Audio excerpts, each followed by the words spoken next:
జమిలి ఎన్నికల ముసుగులో బీజేపీ దేశాన్ని కబలించాలని చూస్తోందని ఫైర్ అయ్యారు సీఎం రేవంత్ రెడ్డి.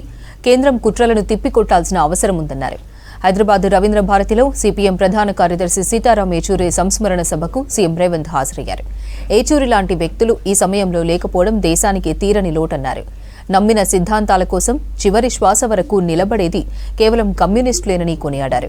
గాంధీ ఫ్యామిలీతో ఏచూరికి ప్రత్యేక అనుబంధం ఉందని గుర్తు చేశారు. యూపీఏ ప్రభుత్వ ఏర్పాటులో కమ్యూనిస్టులది కీలక పాత్ర అన్న రేవంత్, ఉపాధి హామీ పథకం, ఆహార భద్రత పథకం తీసుకురావడంలో ఏచూరి కీ రోల్ పోషించారని చెప్పారు. రాష్ట్రాల నుంచి మన ప్రాంతం నుంచి జాతీయ స్థాయిలో సిద్ధాంతపరంగా కానీ విధానపరమైన ఆలోచన విధానంలో కానీ జైపాల్ రెడ్డి గారి సమకాలికులు సీతారాం ఏచూరి గారు అని చెప్పి మనం గట్టిగా చెప్పొచ్చు. బ్రతికున్నంత కాలం నమ్మిన సిద్ధాంతం కోసం నిలబడే వాళ్ళు చాలా కొద్దిమంది. రాజకీయాలలో ఉన్న ప్రజాప్రతినిధులు చాలామంది ప్రజాప్రతినిధులుగా ఎదగడానికి ఇచ్చిన ప్రాధాన్యత నమ్మిన సిద్ధాంతానికి ఇచ్చేది చాలా అరుదు. ఆ నమ్మిన సిద్ధాంతం కోసమే ఆఖరి శ్వాస వరకు నిలబడ్డ వ్యక్తి కామ్రేడ్ సీతారాం ఏచూరి గారు. చాలామంది నేను ఈ దేశానికి అంకితం, నేను ఈ ప్రజలకే అంకితం అని ఉపన్యాసాలలో చెప్తుంటారు. కానీ ఆచరణలో చాలా తక్కువ.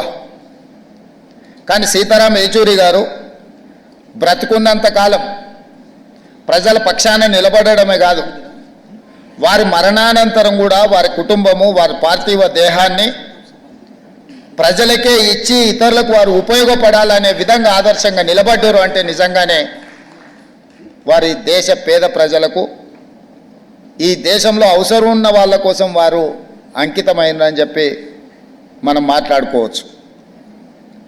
ఈరోజు విలువలు సిద్ధాంతాలు అంతరించిపోతున్న సందర్భంలో చారిత్రాత్మకమైన సందర్భం, దేశం మీద భారతీయ జనతా పార్టీ లేదా భారతీయ జనతా పార్టీ లాంటి ఆలోచనలు ఉన్నవాళ్ళు అధికారం కోసం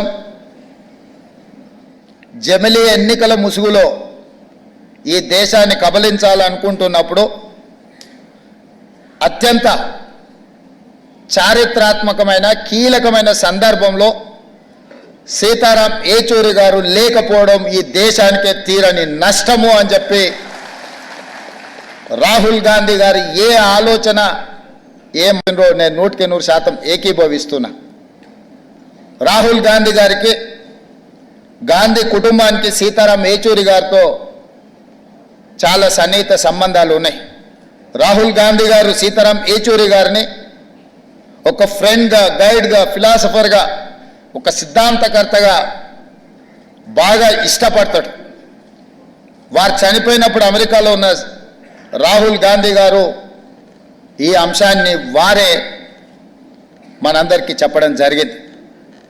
ఈరోజు దేశ రాజకీయాలలో యునైటెడ్ ఫ్రంట్ ఏర్పాటు చేసినప్పుడు జైపాల్ రెడ్డి గారితో పాటు సీతారాం ఏచూరి గారు అత్యంత కీలకమైన పాత్ర పోషించి జాతీయ రాజకీయాలలో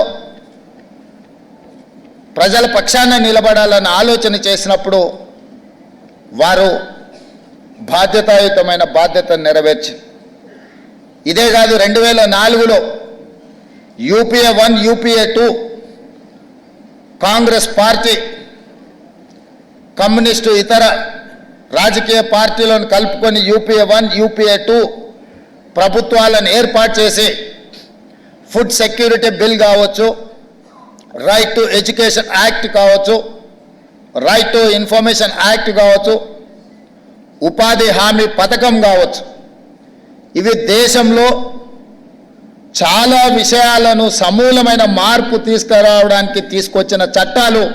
ఆ చట్టాలు తెచ్చిన సందర్భంలో, ఆ చట్టాల మీద చర్చ జరిగిన సందర్భంలో సీతారాం ఏచూరి గారు ఆ ప్రభుత్వ ఏర్పాటులోనే కాదు, పేదలకు అనుకూలమైన food security, right to education act, right to information act, పారదర్శకమైన పరిపాలన అందించాలంటే ప్రభుత్వం తీసుకునే నిర్ణయాలు ప్రజలకు అందుబాటులో ఉంచాలి అని రైట్ టు ఇన్ఫర్మేషన్ యాక్ట్ తీసుకొచ్చినప్పుడు వారు పోషించిన పాత్ర ఈరోజు మనం అందరం